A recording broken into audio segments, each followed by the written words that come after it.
বিকল্প কৃষির একটি অত্যন্ত চমকপ্রদ এবং বিশেষায়িত জগৎ যাকে বলা হয় অ্যাগ্রো হোমিওপ্যাথি বা উদ্ভিদের হোমিওপ্যাথি। ধারণাটা শুনতে একদম নতুন মনে হলেও এর পেছনের পদ্ধতিগুলো কিভাবে সাজানো হয়েছে সেটা সত্যি দারুণ কৌতূহলোদ্দীপক।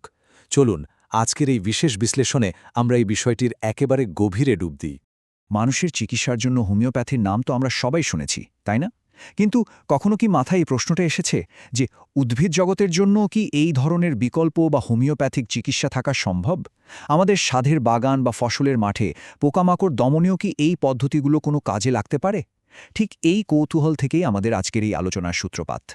আমাদের আজকের এই পুরো আলোচনার মূল ভিত্তি হিসেবে কাজ করবে এই ক্যাটালগের পৃষ্ঠাটি।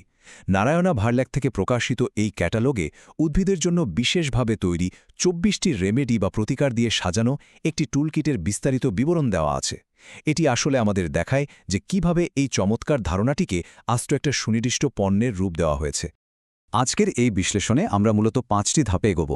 প্রথমে উদ্ভিদের হোমিওপ্যাথি নিয়ে আলোচনা, এরপর এই ২৪টি রেমেডির টুলকিট, তারপর পোকামাকড় ও কীটপতঙ্গ দমন, ছত্রাক এবং পরিবেশগত সুরক্ষা, এবং সবশেষে কৃষিক্ষেত্রে এর একটি অজানা অধ্যায় নিয়ে আমরা কথা বলব। তো চলুন শুরু করা যাক। প্রথমেই আমরা এই উদ্ভিদের হোমিওপ্যাথির মূল ধারণা আর এই ফিজিক্যাল প্রোডাক্টটা নিয়ে একটু আলোচনা করব। যে কোনো নতুন পদ্ধতি সম্পর্কে জানার আগে এর পরিসর আর বিনিয়োগের মাত্রাটা একটু বোঝা দরকার।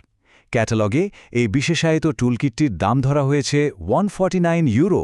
এই মূল্যটাই কিন্তু বুঝিয়ে দেয় যে এটি স্রেফ কোনো সাধারণ বা হেলাফেলার জিনিস নয়, বরং রীতিমতো একটি সুনির্দিষ্ট এবং প্রিমিয়াম পণ্য হিসেবে এটিকে বাজারে আনা হয়েছে। এবারে কিটটির বাহ্যিক গঠনটা একটু খেয়াল করা যাক। এটি একেবারেই মজবুত, শক্ত, বীজ এবং পপলার কাঠের তৈরি, আর নির্মাণশৈলীতে ডাফটেইল পদ্ধতি ব্যবহার করা হয়েছে। ১৫ মিলিমিটার পুরু ভিনিয়ার এবং প্লাইউডের সাথে ভেতরে রয়েছে একটি প্যাডযুক্ত ঢাকনা, যার ভেতরে ৩০ মিলিলিটারের ছোট ছোট ভায়াল বা বোতলগুলোকে একদম সুরক্ষিত রাখে।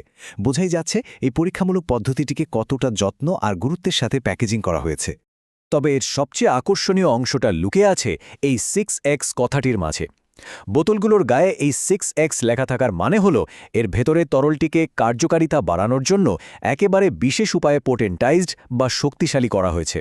ক্যাটালগে স্পষ্ট বলা আছে যে এই পুরো প্রক্রিয়াটি লেখক ভিডি কবিরাজের নিজস্ব পদ্ধতি অনুযায়ী প্রস্তুত, অর্থাৎ এটি সাধারণ কোনো কেমিক্যাল মিক্সচার নয়, বরং সম্পূর্ণ ভিন্ন একটি বিজ্ঞান। আচ্ছা, এবার আমরা আমাদের দ্বিতীয় ভাগে প্রবেশ করব, যেখানে এই ২৪টি রেমেডির পুরো টুলকিটটার ব্যাপ্তি নিয়ে আমরা একটু ধারণা নেব। এই বাক্সটির ভেতরে আসলে কি আছে? ক্যাটালগের তথ্য মতে এটি মূলত ২৪টি ভিন্ন ভিন্ন হোমিওপ্যাথিক রেমেডির একটি বিশাল আর সুগঠিত সংগ্রহ। আর এই পুরো সংগ্রহটি গড়ে উঠেছে ভিডি কবিরাজের ব্যক্তিগত অভিজ্ঞতার ওপর ভিত্তি করে। এর মূল উদ্দেশ্যই হল উদ্ভিদের নানা ধরনের কীটপতঙ্গের আক্রমণ এবং ছত্রাকজনিত রোগ মোকাবেলা করা। এবার চলুন আমাদের তৃতীয় অংশে, যেখানে আমরা দেখব এই কিট কিভাবে পোকামাকড় আর কীটপতঙ্গ দমন করার কথা বলে। এখানে একটা দারুণ তুলনামূলক চিত্র ফুটে উঠেছে। খেয়াল করলে দেখবেন, একদিকে রয়েছে পেঁয়াজ বা অ্যালিয়াম স্যাপার মতো উদ্ভিদভিত্তিক প্রতিকার, যা ছত্রাক বা গাজরের মাছির বিরুদ্ধে কাজ করে। আবার অন্যদিকে রয়েছে লেডিবার্ড বা কক্সিনালা সেপ্টামপুং টাটার মতো একটি পতঙ্গভিত্তিক প্রতিকার, যা জাবপোকা দমনে ব্যবহৃত হয়। মানে একটা উদ্ভিদকে বাঁচাতে আর একটা উদ্ভিদ বা পতঙ্গের নির্যাস ব্যবহারের এই ধারণাটি কিন্তু আক্ষরিক অর্থেই দারুণ চিত্তাকর্ষক। আর এই ছকটা দেখলে বিষয়টা আরও পরিষ্কার হবে। কিভাবে অণুজীব বা ক্ষুদ্র পরজীবীকে বাগানের দৃশ্যমান ক্ষতির বিরুদ্ধে একটি ধারণাগত অস্ত্র হিসেবে ব্যবহার করা হচ্ছে, সেটা এখানে খুব সুন্দরভাবে সাজানো।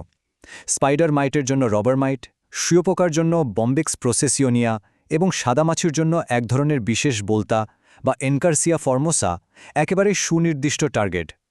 শুধু কি তাই, আমাদের প্রতিদিনের পরিচিত বাগানের উপদ্রবগুলোর জন্য এই টুলকিটের সুনির্দিষ্ট সমাধানের কথা বলা আছে। পিঁপড়ের জন্য ক্যাম্ফোরা, শামুকের জন্য হেলিক্সটোস্টা, স্কেল পোকার জন্য শেল্যাক এবং মাটিতে থাকা নেমাটোডের জন্য জিঙ্কাম মেটালিকাম। এই তালিকাটি মূলত একটি বিমূর্ত হোমিওপ্যাথিক ধারণাকে আমাদের প্রতিদিনের চেনা বাগানের সমস্যার সাথে একদম সরাসরি যুক্ত করে দেয়। এবার আমরা আমাদের আলোচনার চতুর্থ অংশে চলে যাচ্ছি, যেখানে ছত্রাক এবং পরিবেশগত সুরক্ষা নিয়ে কথা বলা হয়েছে। এই ছকটি আমাদের দেখাচ্ছে যে আবহাওয়া এবং বাহ্যিক আঘাতের কারণে হওয়া ক্ষতিগুলো কিভাবে মোকাবেলা করার কথা ভাবা হয়েছে। যেমন ধরুন, একটি গাছকে নতুন টবে স্থানান্তর বা তার কোনো যান্ত্রিক ক্ষতি হলে ক্যালেন্ডুলার ব্যবহারের কথা বলা হয়েছে। আবার মিলডিউ এর মতো ছত্রাকের জন্য কুপ্রেম মেটালিকম এবং বৃষ্টির দিনে সৃষ্ট পচন রোগের জন্য ন্যাট্রিয়াম সালফিউরিকম। একেবারে পরিস্থিতি অনুযায়ী সমাধান। তবে সবচেয়ে মজার ব্যাপার হলো এই কিটটি কেবল সমস্যা হওয়ার পরেই যে রিয়্যাক্ট করে তা নয়, এটি আগে থেকেই প্রতিরোধ ব্যবস্থা গড়ে তোলার দাবি করে। দুর্বল গাছকে সবল করতে কার্বোভেজিটেবলস, প্রতিরোধ ক্ষমতা বাড়াতে সিলিসিয়া, এমনকি টমেটো গাছকে সুস্থ রাখতে অসেমাম ক্যানম এবং আগাছার বৃদ্ধি রোধ করতে জুগলান্স নিগ্রা, এই সব কিছুই এক ধরনের চমৎকার পূর্বপ্রস্তুতিমূলক সুরক্ষার কথা বলে। আমাদের আলোচনার একেবারে শেষ ধাপে আমরা চলে এসেছি। এবার আমরা কৃষিক্ষেত্রে এই সম্পূর্ণ নতুন এবং অজানা অধ্যায়টি নিয়ে কথা বলবো। ক্যাটালগের একটি অংশে খুব স্পষ্টভাবে এবং সততার সাথে একটি কথা স্বীকার করা হয়েছে। সেখানে লেখা আছে, উদ্ভিদের হোমিওপ্যাথিক চিকিৎসা মূলত একটি অজানা অধ্যায়। এই উক্তিটি নিজেই প্রমাণ করে দেয় যে এই পুরো বিষয়টি এখনও চরমভাবে পরীক্ষামূলক পর্যায়ে রয়েছে এবং এটি কোনো প্রতিষ্ঠিত মূলধারার বিজ্ঞান নয়।